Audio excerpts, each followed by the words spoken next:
Welcome back to another episode of Behind the Sold Sign. Today we're going to talk about market stats. We have a guest on, and that guest is about tiny homes. So lots to talk about there, and options and possibilities for those looking for alternatives to what's going on in the community. And then we're going to get to stress testing and how there's been some announcements and some changes that will be coming to light November 21st of 2024. So let's get to the stats. All right. So starting with the average sales price for the month of the fun one for the month of September is $351,604, which is an 18.6% increase compared to September of 2023. That's a big number. If you're a home seller, obviously that's exciting in a lot of ways. If you're a home buyer, that's never exciting. But the good news with that is that number has actually come down from last month. So it's come down about $2,500. And I think in our last podcast, we were kind of interested to see with the seasonal low starting to come, what that was going to do to average sales prices. So again, very interested to see what that does next month.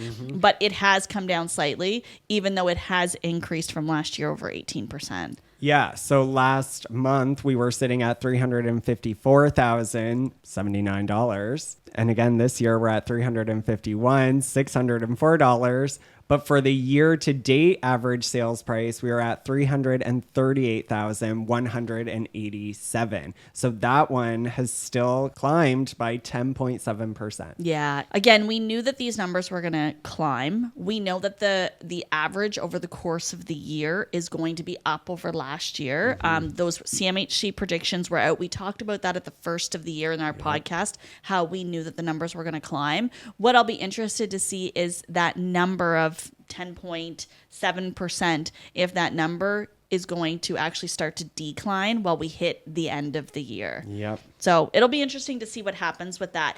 But sales activity has been down. Units sold were 177 units, and that's 7.3%.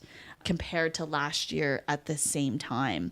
And then if you look at that for the course of the year to date, it's actually pretty much the same. It's gone down 0.1%. So we're pretty much on track with the number of sales with last year. So again, we still have that shortage of inventory that's creating that. Yep. And when we're looking at the sales to list price ratio, we are still sitting at 105. So essentially 5% over the asking price. Yeah. Yeah. And with the days on market, again, things are getting done. For September, it's 21. Year to date, it's 23. But think about that. If we're holding offers with the seller's direction form, we could be doing that for a week and then 2 weeks for conditions. So houses, even though they say 21 days, they're pretty much selling as soon as they're listed. Yep. Yeah. So that's a wrap on stats for this month. Yeah. And we will be back with stats in our next podcast for October. Yes. All right. Let's chat with Wee Bitty Builders.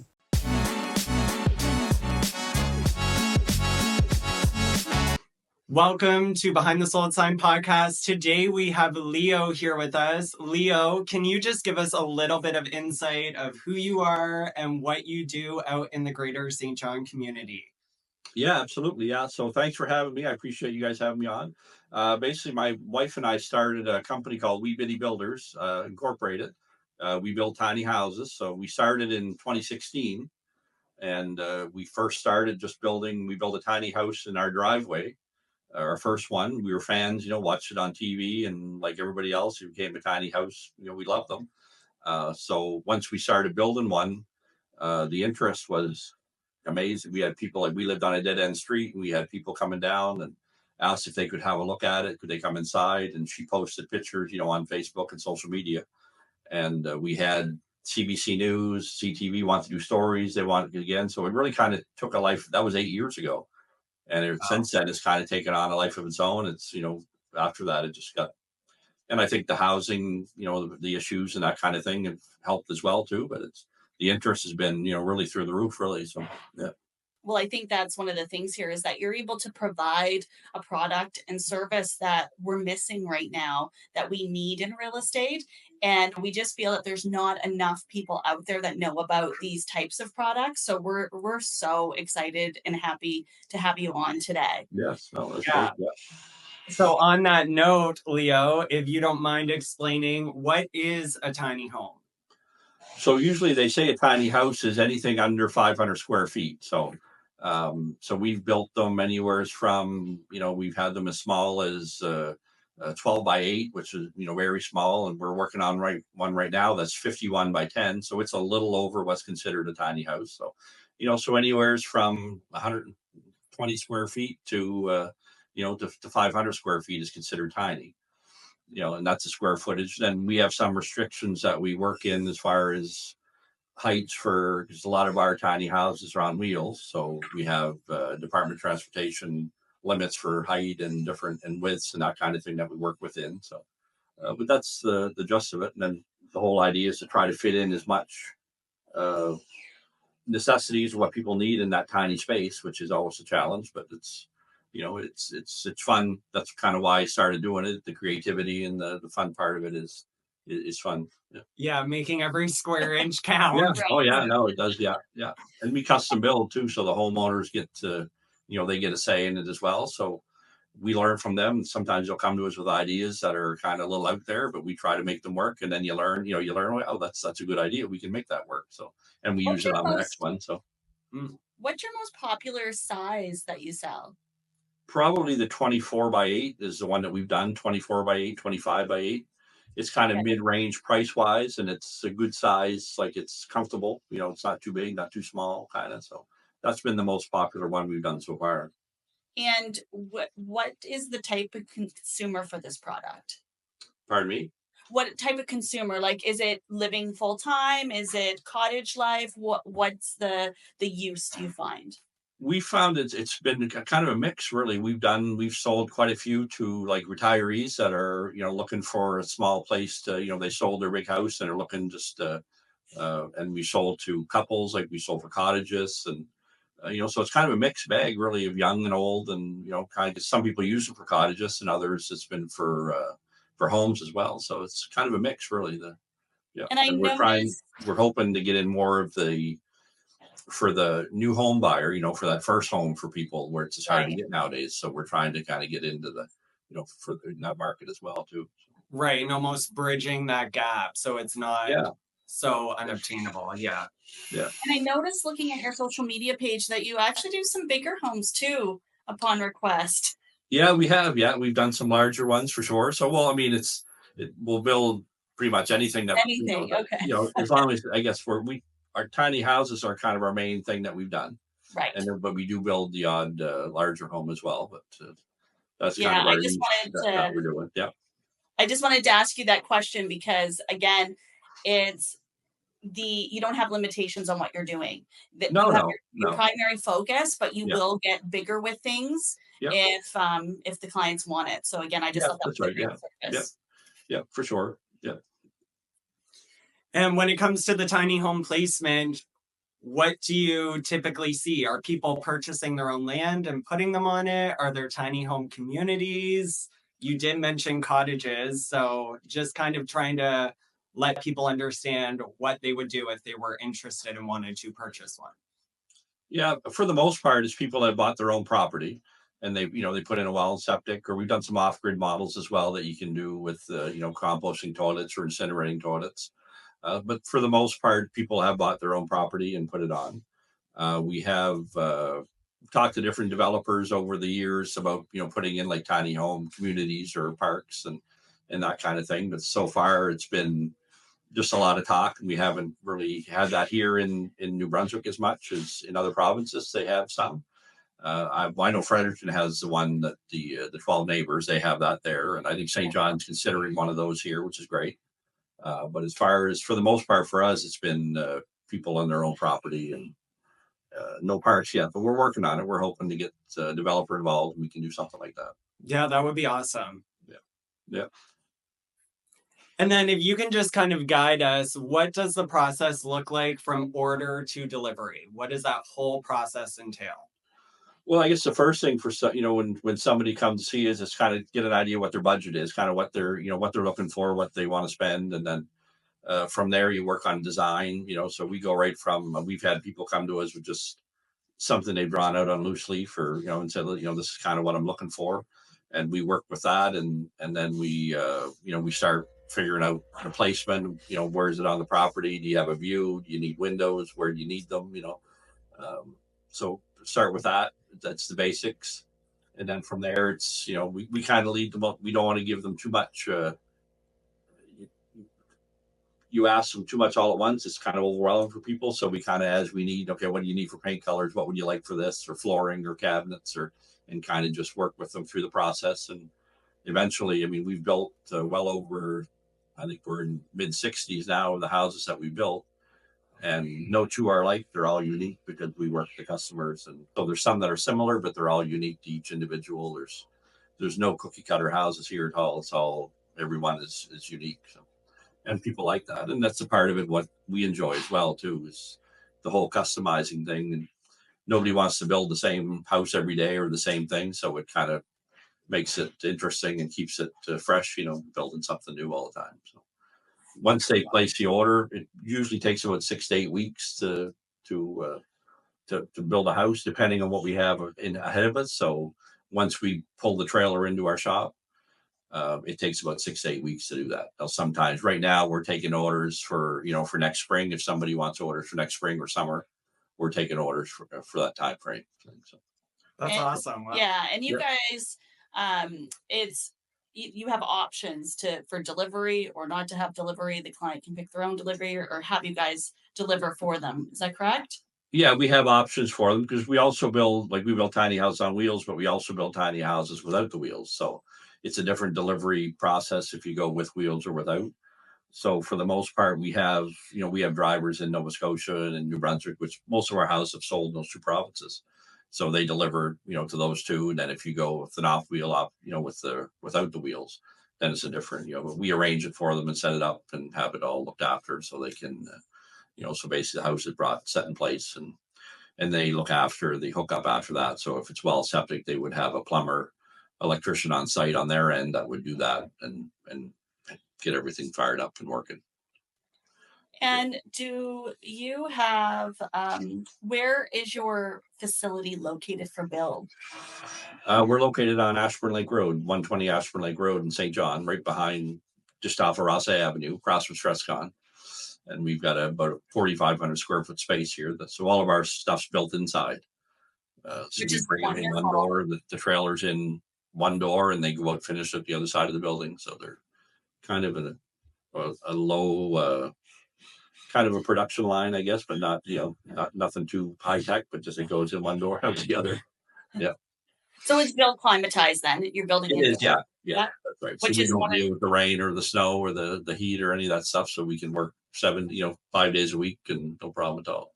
Yeah. Right. And the reason I wanted to ask about that is because, again, most of our viewers are from the greater St. John area. Mm-hmm. Yep. So it's wonderful for people to know where you're located to actually get out and to have the conversation with you if they for sure. Yeah. And we encourage people we don't mind giving people tours. Like if people want to come in and they make an appointment, they want to come in, have a look at what we're working on, what we're building. We encourage that because, again, it's all about spreading the word. A lot of people, I've heard it, if not 100 times or more, that I didn't even know there was a tiny house builder in St. John, Right. So that's exactly you want people to come in, even if you don't want to buy a house, you're just curious, you want to have a look at it. Come on in, tell your friends, spread the word. At least they get an idea kind of what it's all about. And so we don't mind that. So as long as they don't mind a little bit of noise and saws and dust, then no problem at all. Yeah. I think anyone who's looking for new construction doesn't mind that at all. It's all part of the parcel. Yeah, no, that's right. It's part of the thing. If you look around my office here, there's a little bit of dust on the wall. There's a little bit of dust here too, but so you get used to it. Yeah. I see lots of house pictures behind there too. Yeah, that's about a dozen. That's a few of them that we've done that we keep on the wall here, and we've done a few. We've done over 60 now, so we're wow, going well. Yeah, it's going very well, for sure. And from what we're seeing so far, the every day there's emails and different people talking about developments or people talking about we've done a lot of Airbnb for people like that, people especially through Nova Scotia that have bought them. We had one client that bought 6 of them, and he's got them full, like they're already full, and he just started Wow. last spring.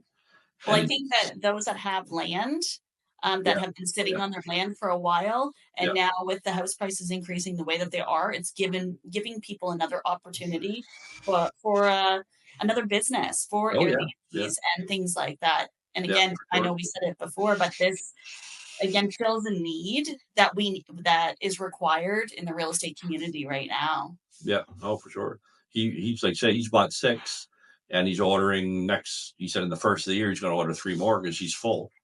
He's to capacity already, so he figured he can order 3 more and get those. And they're only small, like there were 16 by 10 those units, or Yeah. 160 square feet, but it's almost like a little bachelor one. It's got the bed and the kitchenette and the washroom, and everything's all in one space. But they're in Tatamagouche, Nova Scotia. Those ones. Okay. Yeah, Yeah. Well, it sounds. but we've got them all like single units all over Nova Scotia Airbnb, and they're all fully booked. They do really well. Yeah. Yeah. So Well, I think. if it's a tiny house thing, people like tiny houses. They want to check them out, spend the night, so seems to work Yes, anyway. see the product that you're making. Yeah, See yeah, that's buy right. it. Yeah, and that's right. Yeah, exactly. Yeah. Well, I think that it's only going to go up from here Mhm. because, again, the more people get educated on it. Actually, that was one question that I wanted to ask, which was just about winterization, 3 seasons versus 4 seasons, things like that. Can you just tell us a little bit about that? Yeah, no, they're all of our units are insulated for year-round use. So our walls are R20, the floors are R27, the roofs are R20. So everything, all of our units come with a metal roof on them. Okay, All of our plumbing is done in the way it's all inside, except for just where it kind of attaches. right. So as long as the house is heated, nothing will freeze. You can go and use it year round. And we sold a larger unit back a few years ago, and the homeowner said his power bill was like $80 a month. He was paying for power, that for heat and lights and everything. So it's a lot cheaper than what mine is for sure. So Yeah, right. it's Yeah, $80 a month right. is pretty good. So yeah, Well, again, but that's they're one of really the well different. insulated. You can get heat pumps installed that are pretty efficient, or or just electric heat. We've had them with wood stoves, the propane heaters. So the options are, as far as heating goes, you can go with the same kind of options you put in the house, really. So yeah, so they're pretty efficient. Well, that's wonderful. We really, really appreciate you taking time out of your day to educate ourselves, educate the greater St. John area and the people that watch our podcast. Yeah, So we just wanted to thank you very much for your time today. no, And Maybe let the people know where they can find you if they are Yeah. interested. yeah, for sure. No, if you want to drop by, like, give us a call, and you can check out our website, webittybuilders.com, and give us a call and drop down and see us, 120 Ashburn Lake Road, Unit 4. Make an appointment and stop in and have a look. And I appreciate you guys having me on. It's great. I appreciate that. Hopefully Yeah, Awesome. thank you so much. It's been a pleasure. All right, you guys take care. Have a great day. You as too. well.